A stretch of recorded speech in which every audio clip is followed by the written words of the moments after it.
Welcome everybody, and thanks for tuning in to the Fairmede Hilltop Neighborhood Council meeting.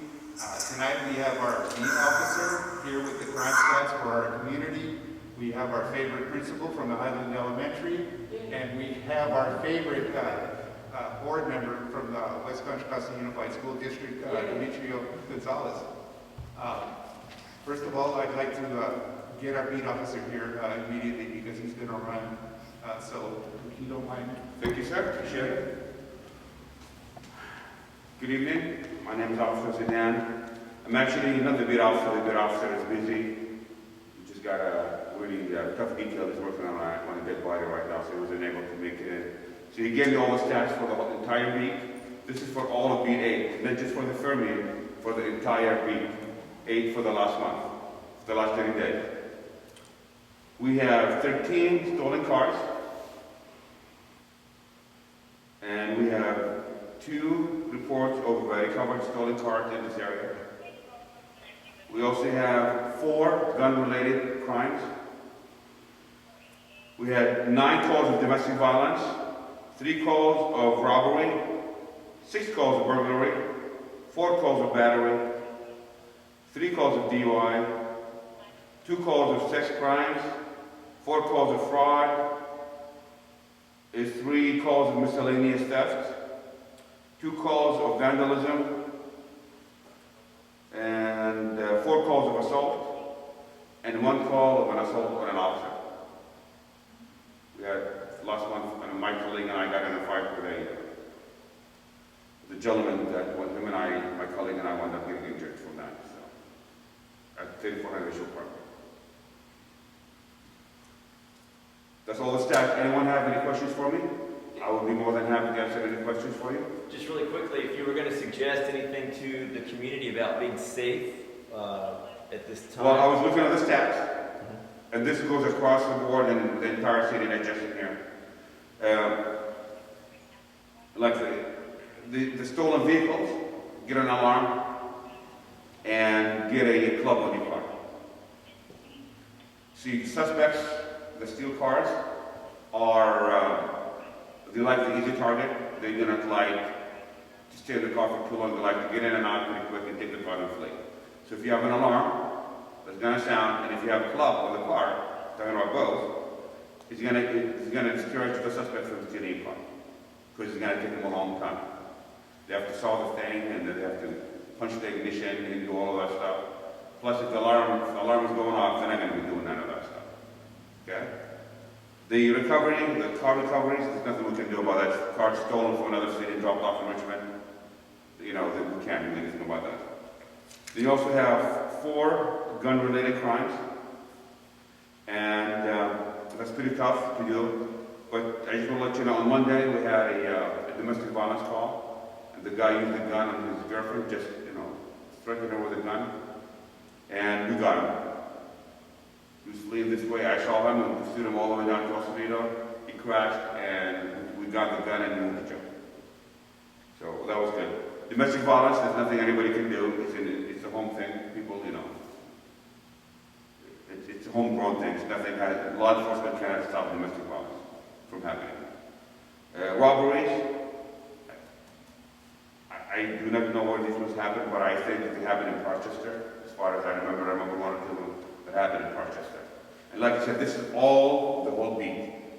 Normally, when I used to work in this beat, we used to have our area, you guys' area, with the stats. But the crime analysis will be quick. So now we have just to go back to the whole beat for now until they hire somebody else and they're able to break it down a little bit more for us. Okay? And battery, people fighting within the home, also we can't,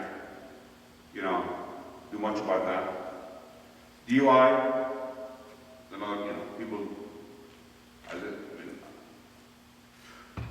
I wish I could prevent DUI or save a lot of lives, but law enforcement can't do. We cannot stop people from drinking and driving. We can only catch them whenever they do. And sex crime, that's another thing from the home also, normally. But all of these ones are just calls, you know what I'm saying? And allegations. Sometimes a lot of these allegations wind up to be false. So fraud, especially right now with the tax season, a lot of people are getting phone calls from the so-called IRS. And you know the IRS doesn't give you a phone call and says, hey, you better give us some money or you're going to go to jail.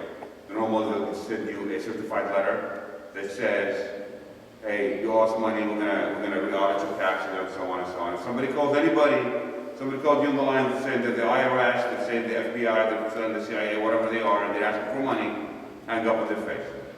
Normally that's a fraud, and that's what a lot of the fraud calls are.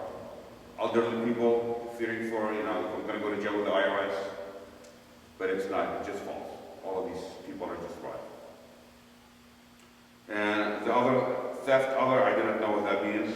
Normally, is license plates. We get a lot of car license plates are being stolen, and they steal them to use them for the bridge. So, vandalisms. Normally, when they do vandalisms, people know each other. It's not, you're not going to see a random person just go around and just. I'm sure it happens, but normally people fight with each other and they go break people, each other's windows and stuff like that. The assault with no firearms. That most of the stuff is just homegrown stuff. But the assaulted an officer, that's nothing. That's dealing a domestic violence incident that officers had to intervene, and we had to wrestle the suspect. He didn't do. And he assaulted the officers first. But someone said something about the reimagining with the PD. I'm not involved with that. I've heard some stuff, but since nothing's actually been finalized yet, I'm not at liberty to say anything. Because I might be telling you some stuff that might wind up to be incorrect in the future, and I'd rather not say anything. So as soon as everything is done, I'm sure our chief will send out some memos, or we'll let everybody know what's going on. Okay. Yep. I've got a question for you. Yes. This is something not just for this beat, but for all across town. You've got issues with porch pirates. Yes. Okay. And you've got a lot of unsheltered people that are living in our neighborhoods now. Correct. And going by from house to house, peeking through the windows, shopping, breaking into backyards. What kind of advice can you give people? Because a lot of people aren't even reporting these crimes. I'll start with the cars. Let's go back to the cars a second. With the cars, don't leave anything of value inside your car.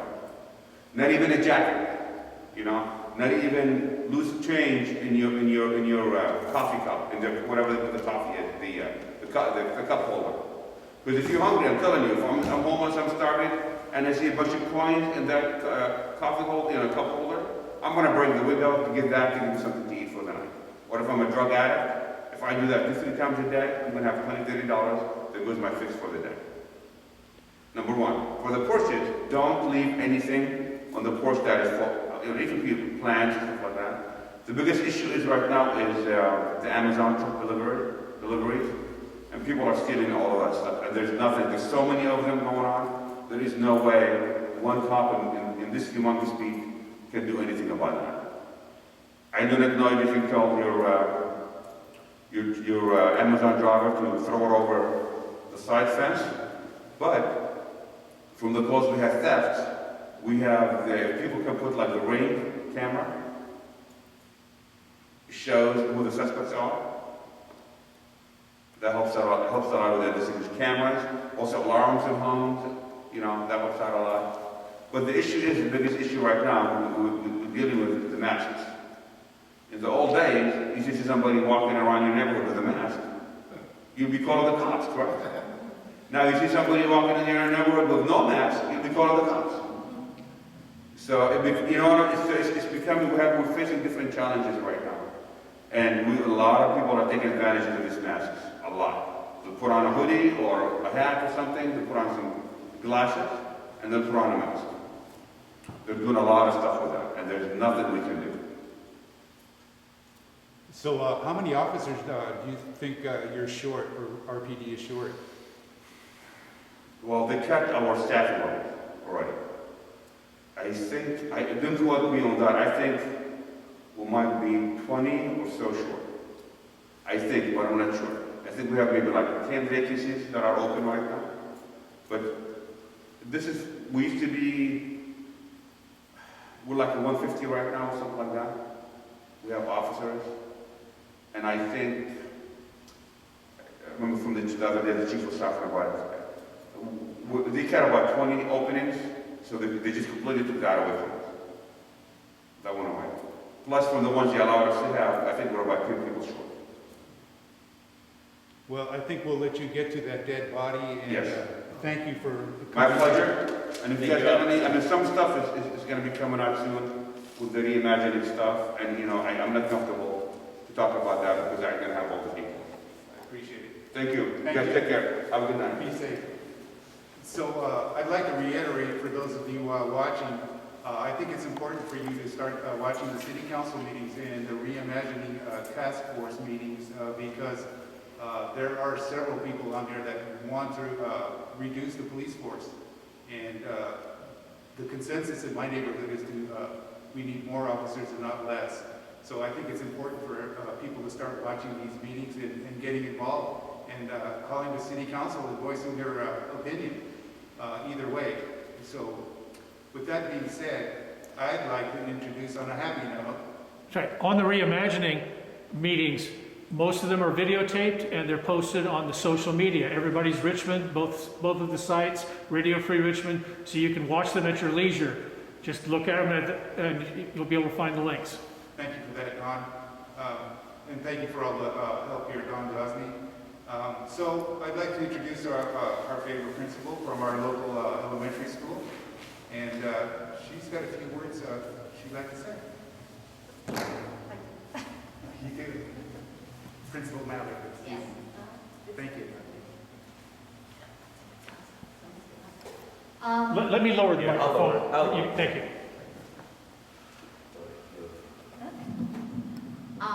I'd like to introduce myself again. I'm Daly-Mallard, and this is my first year at Highland Elementary, and I'm really, really excited to be here.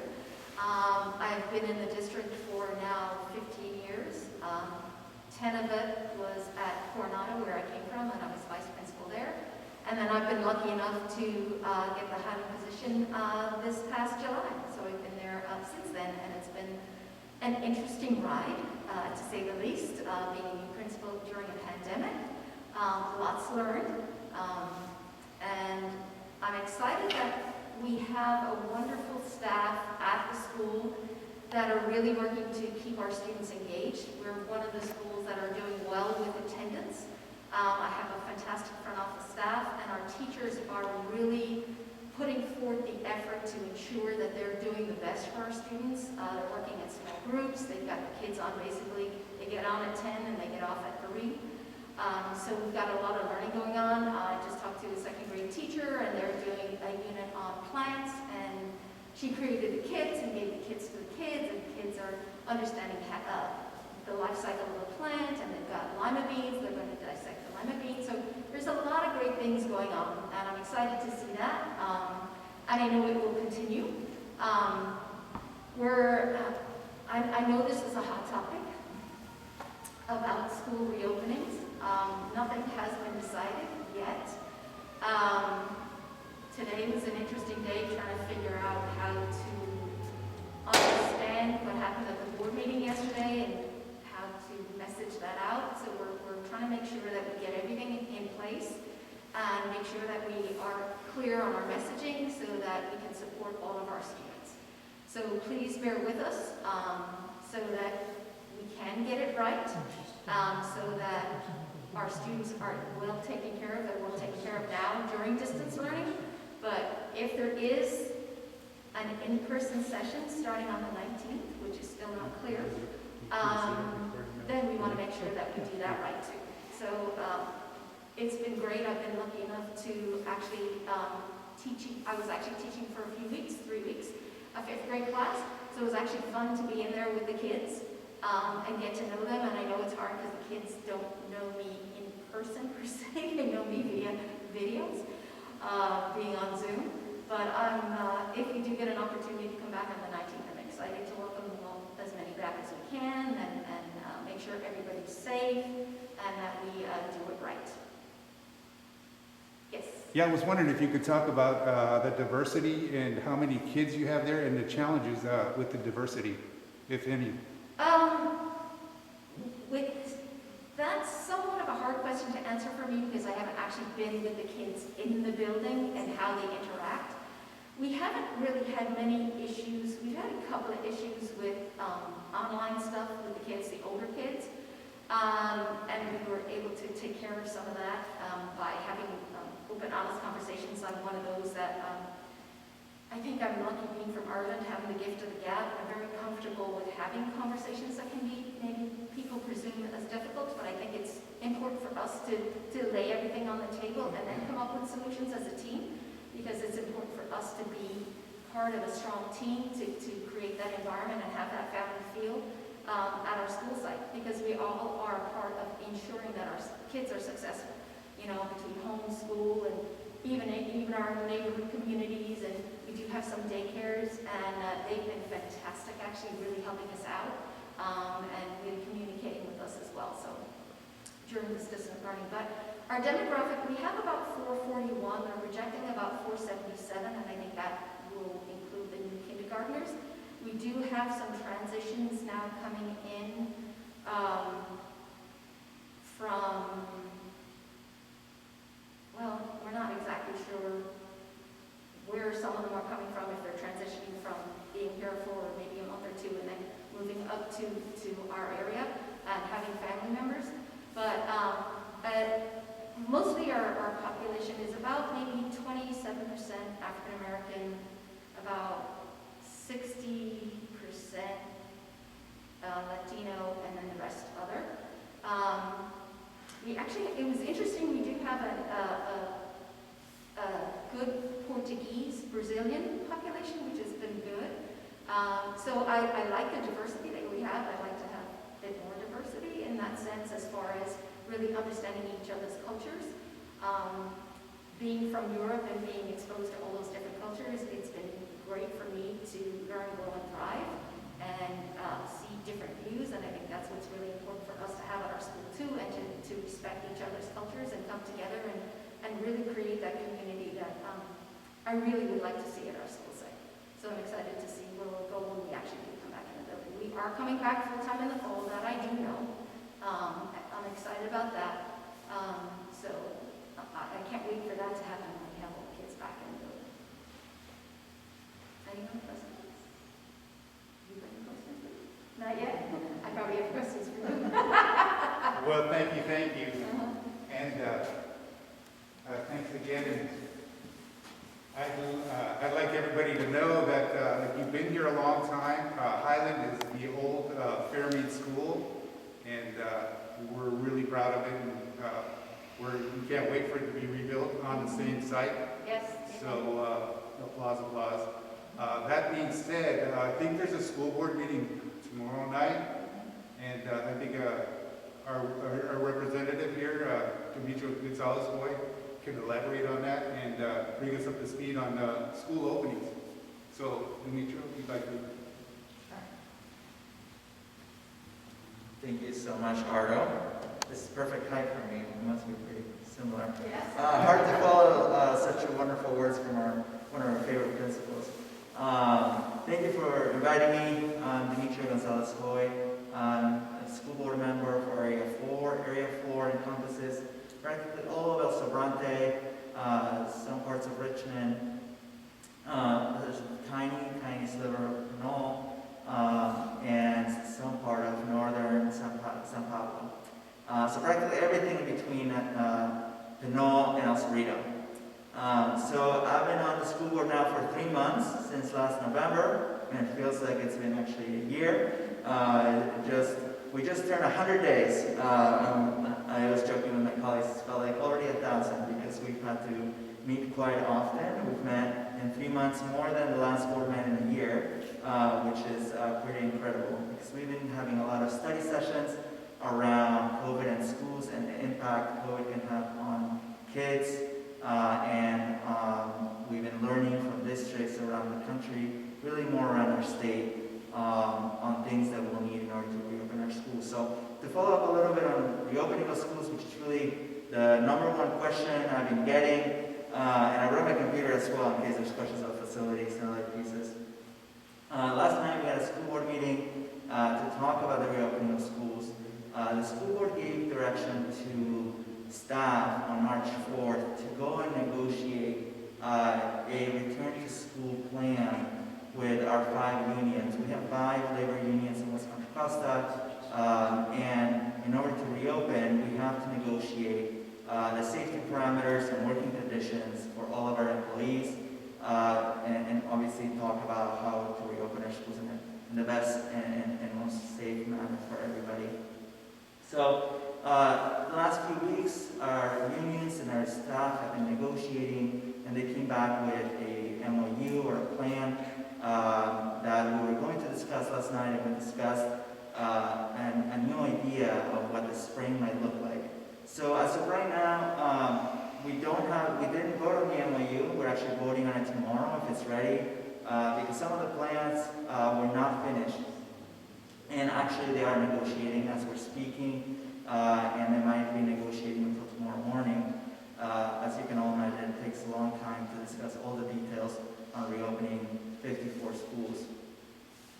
So part of the plan is if it moves forward the way that we got a report last night from our staff, we would reopen our schools on April 19th for highest need students in an intervention model. So what we're talking about is from 8 to 10 a.m. or from 2 to 4 p.m. Students will get the chance to come in person and get direct support from teachers at their school site. The classes will be kept small, less than 10 students, and we will give preference to students with highest needs. We have a matrix that explains what those highest needs are.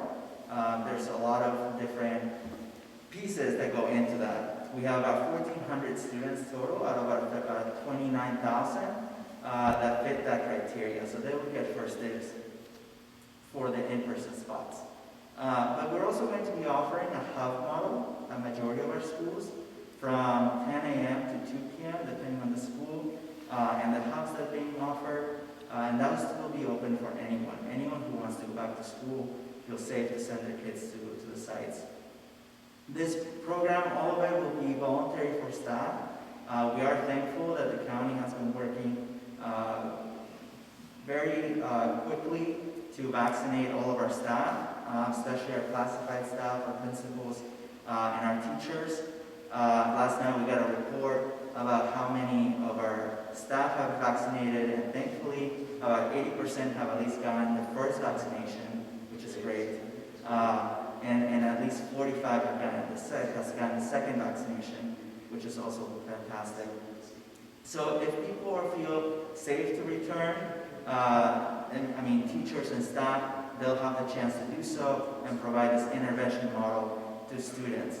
So the way that it would look like, a parent could, if they have a high-need student, then drop off their kid from 8 to 10 a.m. for this program, and potentially stay for a hub model until 2, or start at 10 in this hub model, and then go into this cohort intervention with their classroom teacher. Right, like I mentioned, it is not finalized, and hopefully tomorrow we'll get the final MOU and negotiate a deal with our unions, and then we'll be able to share these news with our whole community from our superintendent.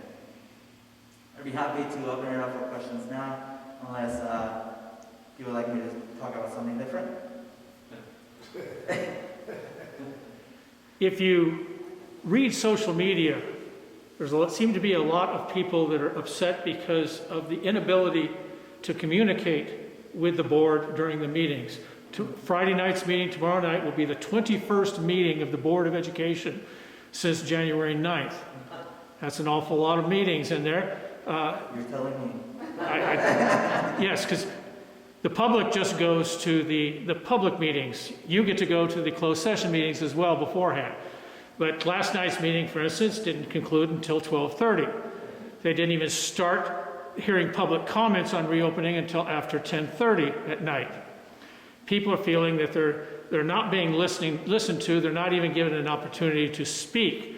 We no longer get reports at the board meetings from the employee unions, from the Bond Oversight Committee, from ASAT, and the amount of time that public speakers have been given has been slashed in half from the board policy. I said, you have any comments on that? What can be done to help get the word out to the public about what's going on and to be able to listen to what they have to say? Yeah, you make some great points, Don, and part of the issue, we have heard from a lot of people who are very upset about the way that we have changed public comment. The way that we do public comment now, it was decided by our board president, and we have not had a discussion about whether the full board agrees with the current configuration of the way that we do the agendas.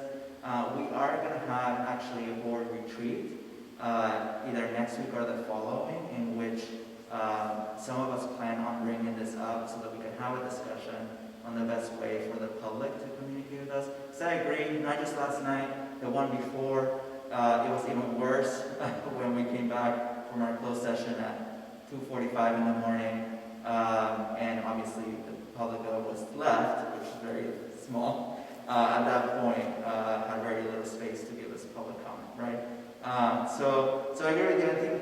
I think that some of us ran by saying we wanted to be fully transparent and hear from the public, and right now it feels like we're not. We also didn't make the decision to remove the union reports or the committee reports from the agenda.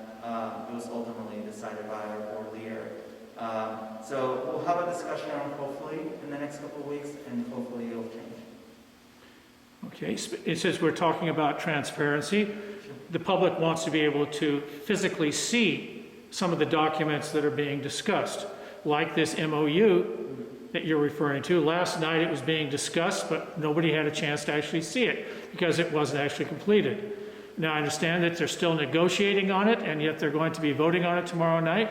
Brown Act requires that it be posted 72 hours in advance, but it may not be available even by the time the board meeting starts. So how is the public supposed to be able to weigh in, to advise you, to lobby you, to tell you what they think about this MOU if they don't actually get a chance to see it? Because even last night you had a presentation on a 15-page report. That's a lot of technical information in there. Any thoughts? Great question, Don. So I would encourage the public to look at the district's presentation from last night. The MOU that we're getting tomorrow, hopefully from the unions and from staff, will be a copy of what the report was. So practically the staff presented the idea of the program that we're going to offer this spring. And the MOU practically will share a mirror image of that report, just in writing. I'm sure some of the details might be a little bit different after all-day negotiations. And hopefully if they finish negotiations tonight, we'll see the MOU posted as soon as tomorrow morning. There is such urgency right now around knowing the details about the reopening of school and making this decision quickly so that we can get the funding from the state. Because every day that we don't reopen schools for students starting April 1st, we lose 1% of the new funding from the state that the state's giving to the school districts to support this. So as of right now, because we're opening on April 19, we're going to lose about 10% of all the funding. So the longer we take, if we were to wait on pushing the board meeting to Monday, that would push the plan and we would lose even more of the funding. So there's this push and pull of urgency and transparency and wanting feedback. But again, I would encourage people to watch last night's presentation, and I think that they will be able to give direct feedback from that tomorrow. I don't think it will change very much. Even though there is not a link on the district's website for that meeting yet, if you go to YouTube, you can find it. So that is an option. If Plan A doesn't work, Plan B is still available for them. But I've got a couple more questions for you. Maybe you can expand on, because a lot of people aren't aware of what's going on. But this new school board has started up 5 pretty much new committees. And perhaps you can tell us about what those committees are and what they're supposed to be doing and who serves on them? Yeah, absolutely. So I will start with the committees that I currently serve in. I serve in the academic subcommittee, which the chair is Trustee Smith-Folds, represents Area 1. And then we're looking at the programs schools are offering. We just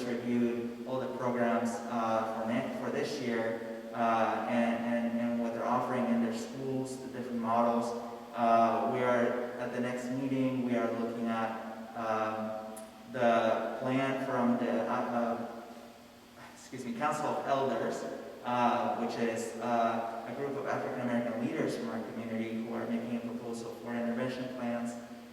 So the academic committee practically reviews anything that's new that's supporting students' academic programming, including, for example, in a month we're going to be reviewing the summer school plan and what summer school is going to look like, as well as the opening of potentially a new art school and things like that.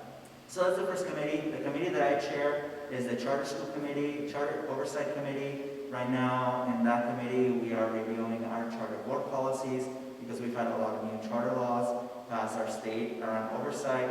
We have 14 charter schools in our district, and it's critical that we are on top of our oversight for these schools as direct links and no one else doing that oversight except for us. We have the Facilities Committee, which is chaired by President Phillips. In that committee, they are talking right now about how Measure R is going to be utilized and whether or not they're going to be reprioritizing the order of schools being rebuilt. The Safety Committee is currently meeting, and that's being chaired by Trustee Christian. To be honest, I did not attend the last meeting, so I'm not really sure on what they're working on, but it's practically anything around safety in our schools. I believe right now they are reviewing plans for how to open our schools safely. And the last committee is, Don, help me out. I know you know it. I just can't remember it. I can't remember the last committee. Budget committee. That's exactly what I was going to say. It is. And that is chaired by Trustee Leslie Reckler. And as you all know, we had a lot of budget issues the last few years. We had a large deficit. We had to cut over $40 million funding from our schools. So that committee is very critical right now. They're reviewing how our district is spending their money. So those are 5 committees that were newly formed. I have one last question before I turn things over to the other people who want to ask questions. We have a new superintendent that is supposed to start on July 1. I know that a lot of the process of the selection has to be done behind closed doors. It's a personnel matter. But can you tell us where we stand in the process and what we can expect for the very near future, especially a timetable? Yeah, so for the last few weeks, we've been interviewing finalists. How many? Good question. I believe we had over 3 dozen applications that ended up coming to us for review.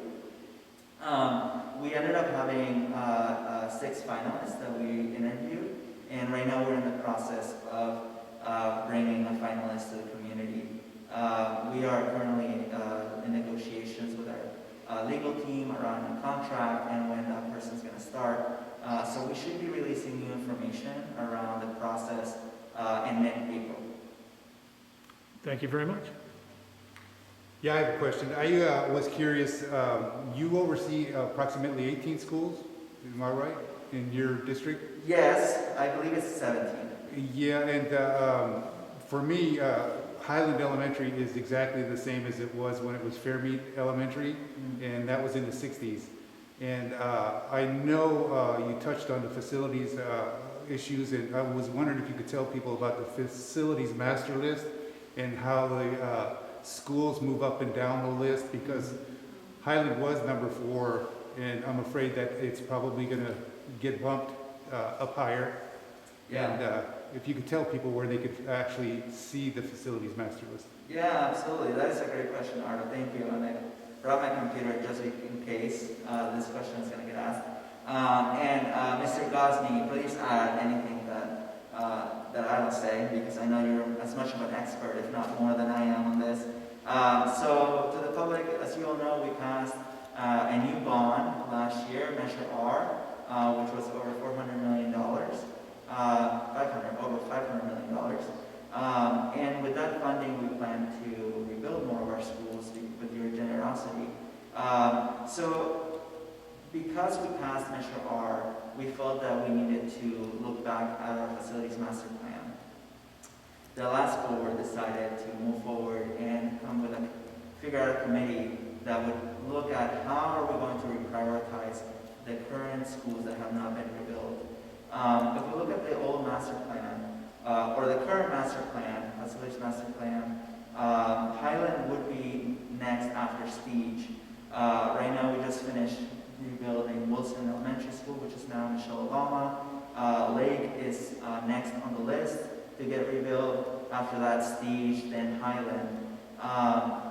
With the possible changes, we don't know where all these schools will end. The committee that was reviewing how they were going to move up and down just finished that work, and we're supposed to be getting a report on that in April, so that will lead to us choosing how the schools will move up and down in that process. Right now, we don't really know much more. The facilities committee is going to be reviewing the next draft of the proposal from staff at the next facilities committee. To look at the facilities master plan right now, you can go to wccusd.net, and then on the very top, under committees, you can go to facilities, and there you'll find the facilities master plan where you can see the order of the schools, if we were not to change it, where your school might be. Dawn, is there anything that you'd like to add? So you've been attending all the meetings, and I believe you were in the committee. The school board directed that a prioritization committee be established of people from the community and from different organizations. There were more than 20 people on that committee. First off, they were supposed to take a look at the criteria to be used to determine the status of each school. And then once the criteria was determined, they were supposed to give it weight. How much weight? Is the age of the school, is that just as important as whether there's enough benches in the school? That kind of thing. But at a recent facilities meeting, the board president directed the staff to decide what the weight should be, essentially firing the prioritization committee. So the prioritization committee no longer has anything to do with what is going to be presented to the full board. But there are a number of items, about 13 or 14 different criteria that we believe will be brought. But the facilities committee asked staff whether they thought that those items should remain on the list to be considered. So it'd be, a lot of us are going to be interested to see just what does show up before the full board. And unfortunately, because if anybody on the prioritization committee wants to comment on it, with the new rules that we have, they're only going to get 90 seconds to comment. So it may be difficult to be able to get the information out to the public and even to the full board. But you're right that Harding was near the top of the list, but there are a number of schools that were in the middle of the list that they are trying to demolish right now. So we just don't know what's going to be happening. The facilities master plan was passed in 2015, and it was always destined to have an update in 5 years. Now this is the 5-year plan, so it's on schedule. We shall see. But the existing facilities master plan is on the district's website. It's about 150 pages long. It gives a nice little description about each school, but it's about what the schools were like in 2015. Some of them have gotten better, some of them have gotten worse. So that obviously makes a difference. Some of the things that are being considered on each of these schools, though, is the demographics. Do you have a lot more people living in that community where a school needs more work than it did 5 years ago? Or is there fewer people in that school? One thing that they're considering as well is the demographics, the ethnic background of the people living in that community, and even the affluence. Should people in the hill schools be given the same weight as the people in the flatlands? These are things that the board is going to have to decide. Thank you for that. And I would just say for folks that download the document, instead of reading all 150 pages, if you want to look at where the prioritization list is, it's page 74, just so it's easier. And I would encourage anyone that really wants to see their school rebuilt to get involved. speaking to us and start calling into board meetings so that we can hear from you. And speaking of schools, we have Principal Mallard here, ready to ask a question. Please. Yeah, you said that at the moment, we're number 4. What does that exactly mean? Is that another 10-year wait? Because we've been on the list forever, like some of the other schools, like they were saying, we're middle of the road and they were kind of behind us to get built, but then they were jumped ahead of us. And I don't know the whole involvement in that and why that happened, but I do know that we definitely need to get built. We have rusty pipes, the water is disgusting, and we want to ensure that our kids are able to drink the water and their safety. So what does that mean when you say we're number 4? How long will that take us to, because we've already got plans. You know, I mean, they might need to be tweaked, but, you know, it's for the site that we're on. And that's another thing, we want to stay exactly where we are, because we have a great outdoor space to do a lot of project-based learning. And so we want to stay where we are, exactly where we are, fantastic site. Can you tell me how long that would take us to get possibly built? I mean, that's a great question. I wish I could give you a date and number. The problem is that with this reprioritization, right, as you mentioned, everything could change, right? So Highland could be bumped up, it could be bumped down. I know there's high interest in community to rebuild Kennedy High School, right? Rebuild Richmond High School, and that would take quite a bit of time and money, which means that there's less money to rebuild other schools.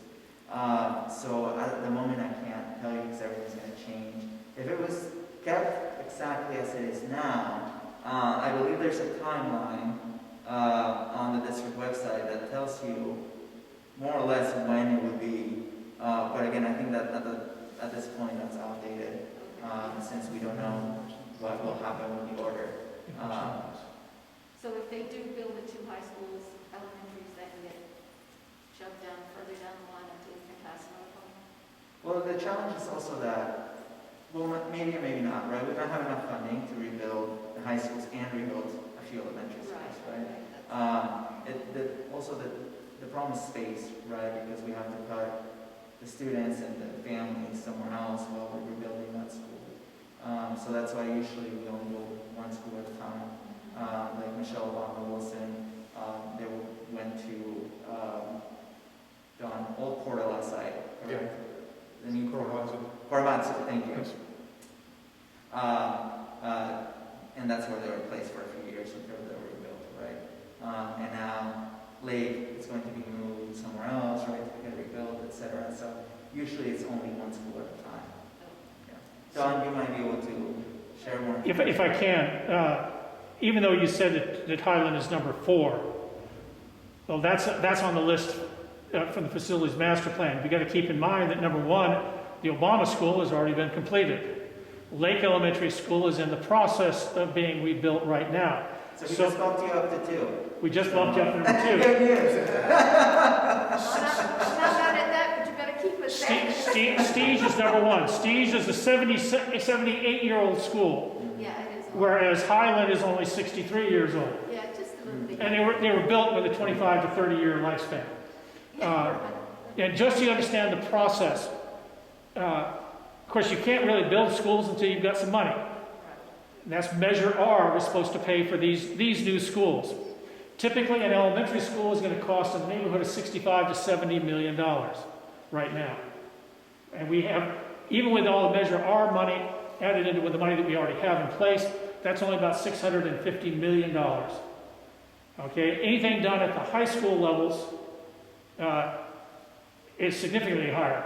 Pinole Valley High School was $217 million. So to put that in perspective. Okay, but at Richmond High School and at Kennedy High School, they're not talking about rebuilding the entire schools, not even close. Okay, so you may only take $110 to $120 million of that, but you first have to sell the bonds. They have no plan to sell bonds this year. Okay. Once you come up with architectural plans, they have to go to the State Division of Architectural Standards. They are so backlogged right now that can easily take 9 months to a year to get those approved. So you don't really start construction until you have the approved.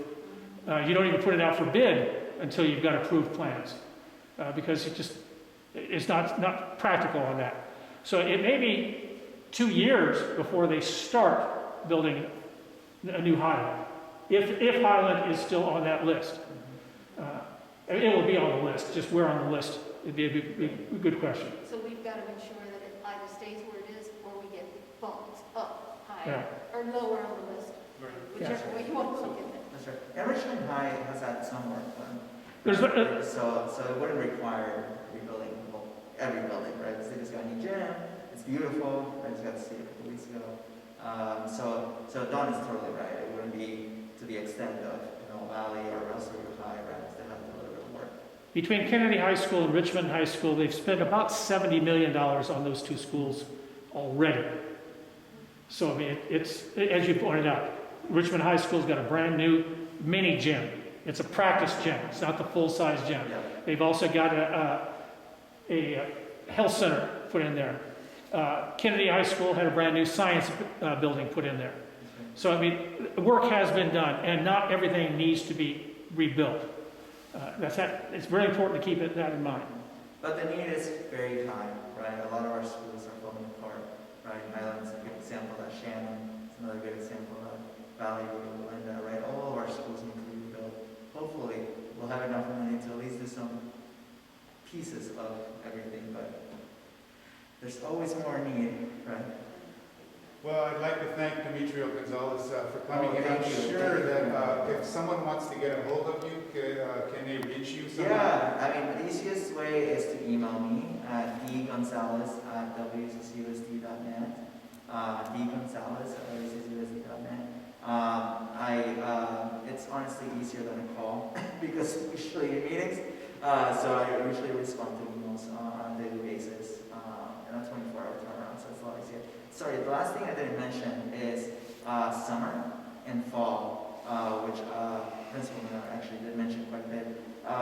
So this summer we are going to be offering a hybrid model in person for families. Right now we have 40 schools that have already planned a summer program, which is the biggest summer program we've ever offered in our district.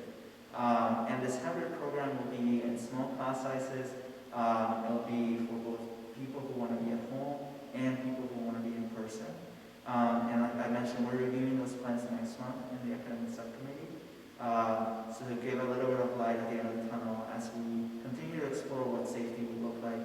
And then hopefully the fall, if everything goes well this spring, everything goes well this summer, and cases continue to decrease in our communities, we'll have a full return to our schools with, of course, all safety precautions included. And more counselors, more mental health services, more custodians, more support staff that we absolutely need. Well, thank you. Thank you. very Thank you much. so much for inviting me. Really appreciate it. Anytime. Sure. And again, you can email him, it's a lot easier, and he is your representative, and he's willing to work for you. It's obvious, 21 meetings in the last few months. That's a lot of work. I also want to thank everybody and have everybody start looking at the school board meetings, have people start looking at the city council meetings. We have a new buyer come, possibly buying the mall.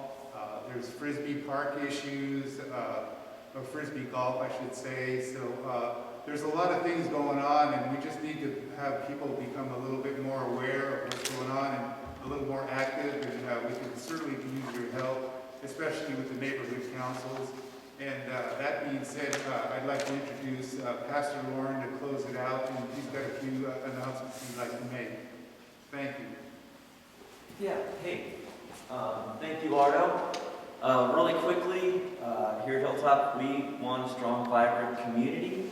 I want to let you know about two things. One, we've been, since late fall, we've been handing out food boxes. We had a great partnership with the USDA and a great ministry down in Southern California called City Serve. And we have handed out, as of recently, we've handed out over 16,000 boxes. That's been over 500,000 pounds of food.